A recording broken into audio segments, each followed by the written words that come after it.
এই পৃথিবীতে বিড়ি আর সিগারেটই একমাত্র খানা যেটা টয়লেটে ঢুকে খাওয়া যায়, তাই না? পৃথিবীতে সিগারেট আর বিড়ি একমাত্র খাবার। রাগ করবেন না যারা খান, রাগ করেন না। আবার একটু কমন সেন্সটা কাজে লাগানোর জন্য, চিন্তার জন্য বলতেছি।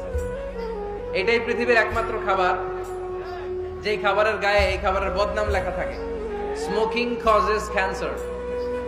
ধূমপান কর্কট রোগের কারণ, ধূমপান স্বাস্থ্যের পক্ষে ক্ষতিকারক লেখা থাকে না? আচ্ছা ধরেন ফরিদপুরের একটা কোম্পানি নতুন চানাচুর বের করছে, ওই চানাচুরের গায়ে লেখা এই চানাচুর খাওয়ার 1 ঘন্টার মধ্যে বমি শুরু হবে আর ডায়রিয়া হবে। খাবেন? কি কইবেন? তুই খা। দোকানদারে কি কইবেন? তুই খা, তোর বমি হোক, তোর 14 গোষ্ঠীর ডায়রিয়া হোক, আমি টাকা দিয়ে এগুলো কিনবো না, ঠিক কিনা? কারণ এই প্রোডাক্টের গায়ে এই প্রোডাক্টের বদনাম লেখা, এটা আমরা কিনবো কেন? কিন্তু সিগারেটের উপরে সিগারেটের বদনাম লেখা থাকার পরও আমরা খাই, টয়লেটে বসে খাই। এটার মধ্যে একটা পয়জন আছে, এটাকে বলে স্লো পয়জন, নিকোটিন। এটা আপনার লাং, ফুসফুসকে শেষ করে দিবে, স্লো পয়জন। সিগারেট খাওয়া অনেকটা আত্মহত্যা শামিল।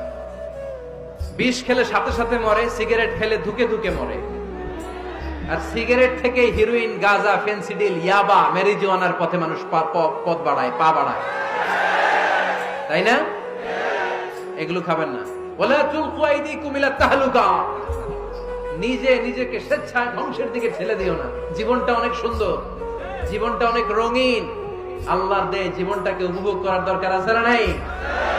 এই জন্য সিগারেটকে এই ফরিদপুরের প্রোগ্রাম থেকে আমরা আজকে নো বলে দিলাম। কি বলে দিব?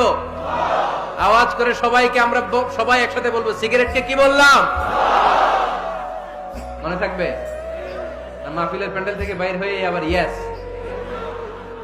হ্যাঁ না, ইয়েস করা যাবে না। সিগারেটকে কি বললাম? নো।